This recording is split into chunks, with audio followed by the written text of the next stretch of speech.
Mic check, mic check. There we go. Howdy, everyone. I'm the Velocity Masters founder. Jonathan Dunn here, and I'm just going based off of a severe weather event happened. It's technically today's and last night's really severe weather or catastrophic flooding that happened in Texas and Kerr and Mason counties and Texas, along with safety for fireworks.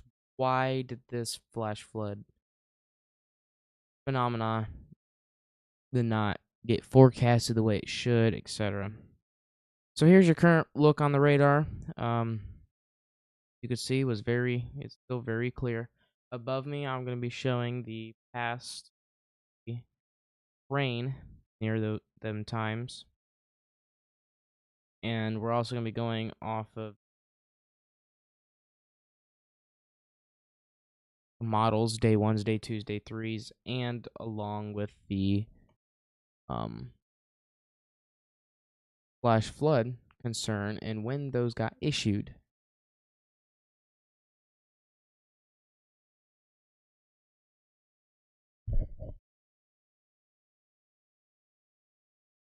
Way I can have the fastest for this.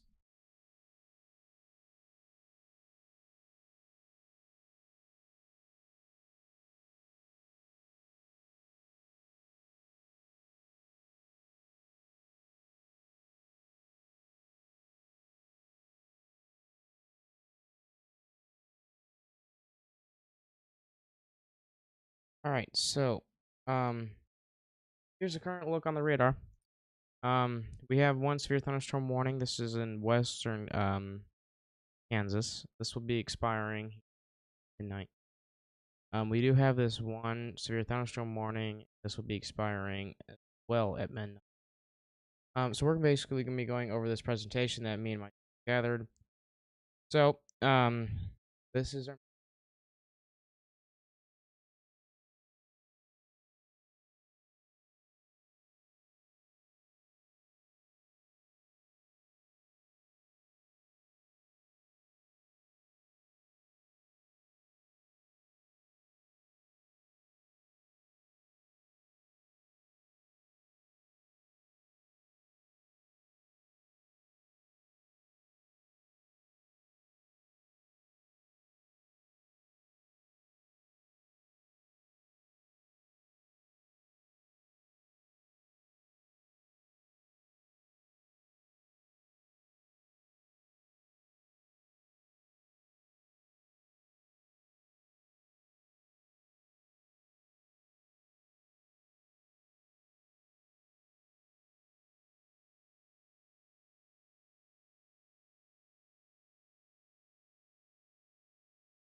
All right, there we go. So here is our little slideshow.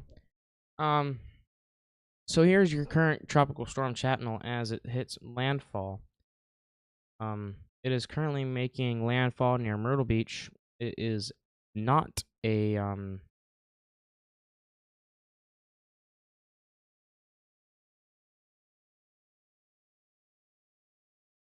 with us. Second. Hang on. This model was a long time ago and never fixed. So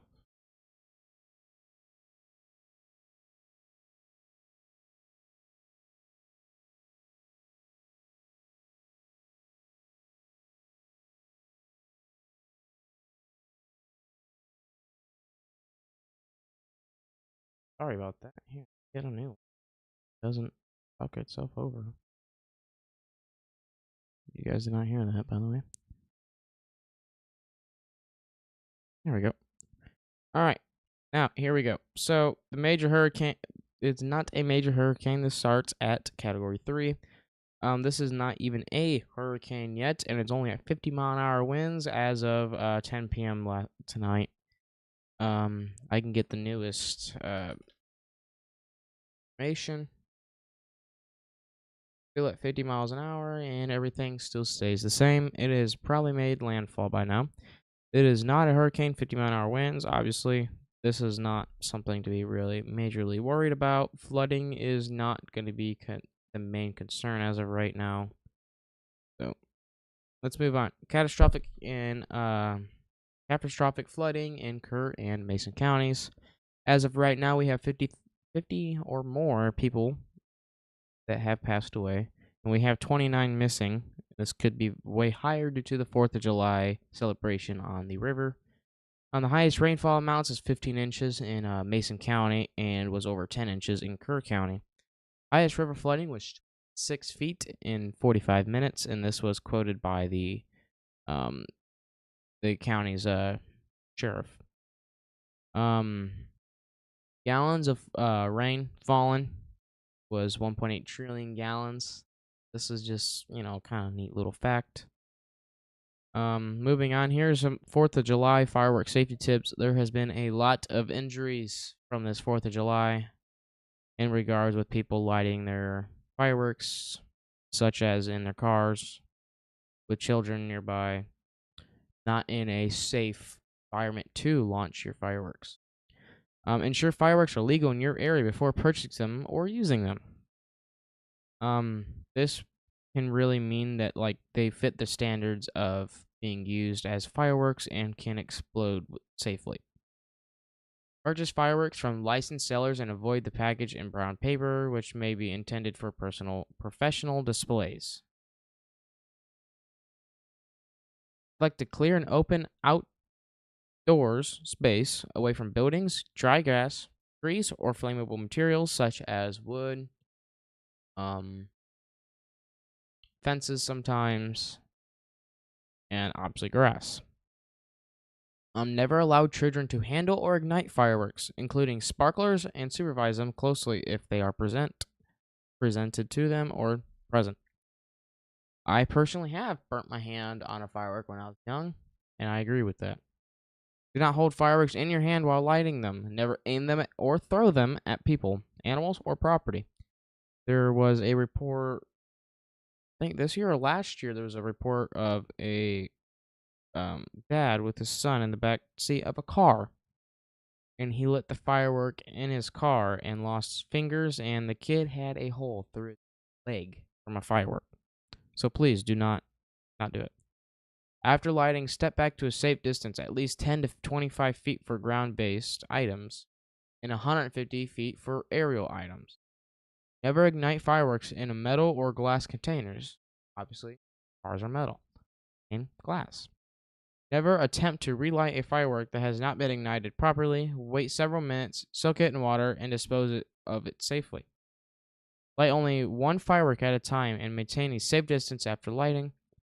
If you guys are a trained and approved professional for this kind of more than one firework, then I recommend.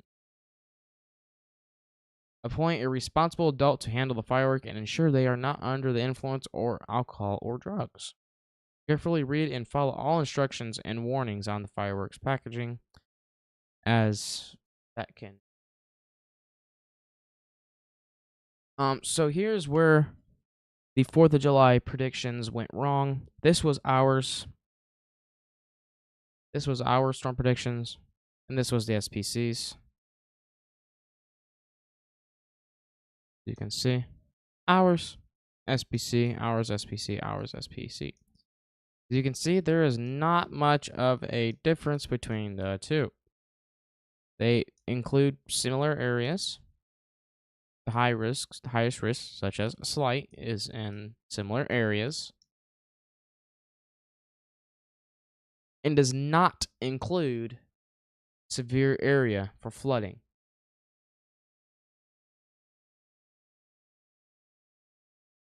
Let me get the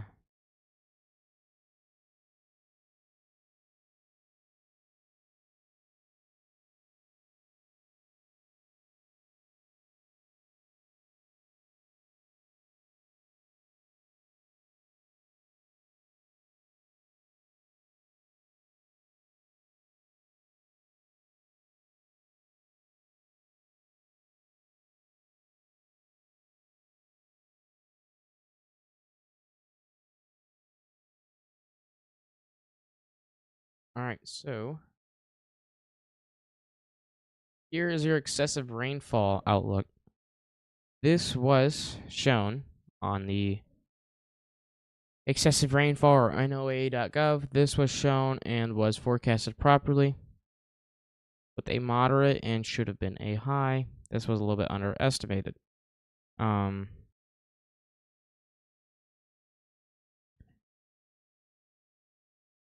Warnings and watches were not issued, I would say, in a safe distance of time.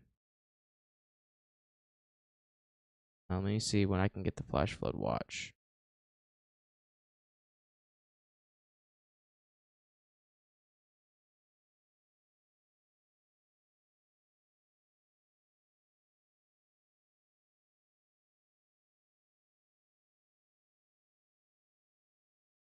So here is the official flash flood emergency for on X.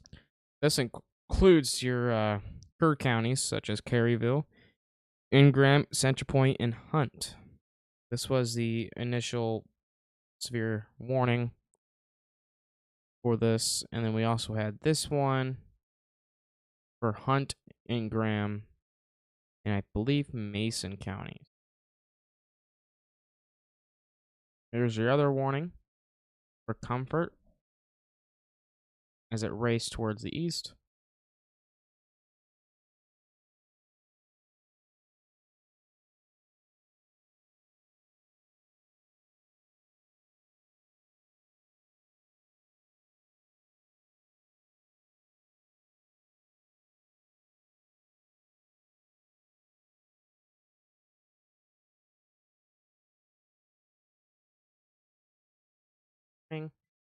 Of 4th of July, flash flood warning started around 7 a.m. and 8 a.m. 7:15 a.m. there was an emergency as well.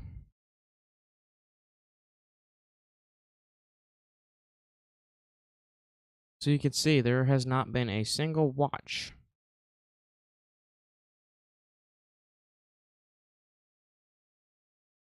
yet. Warning, warning, warning, warning, warning, warning, warning, warning. This is July 3rd. Warning, warning, warning, warning, warning, warning. Warning, warning, warning, warning, warning, warning, warning, warning, warning. And this is July 3rd. There's still no watch.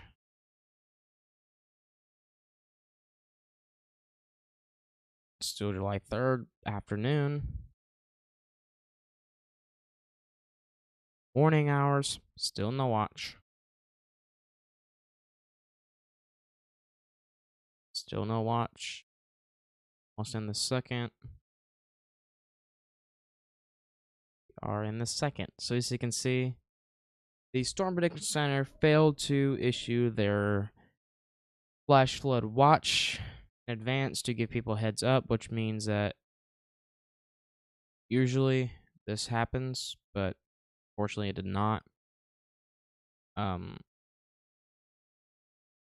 at the time that prediction was forecasted just due to the fact that already occurring.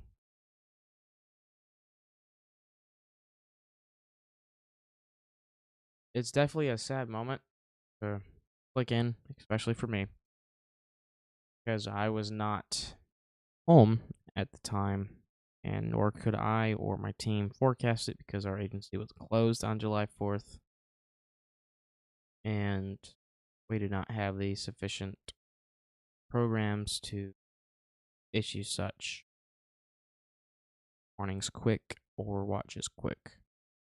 It takes us about 10 minutes to 30 minutes to issue a watch, within about 5 to 10 minutes issue a warning.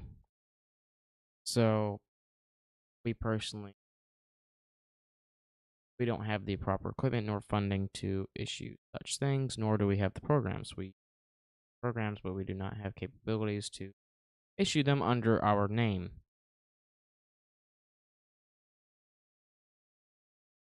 So that is how that went. If you have any more questions about the flash flooding event that happened in Kansas, or not Kansas, Texas, please let me know. I will get the latest information, and follow us on Instagram, TikTok, X, YouTube, Facebook. I think that's it. Take care, be safe. I will see you later. Please keep an eye on our Facebook pages if you guys want to. Take care.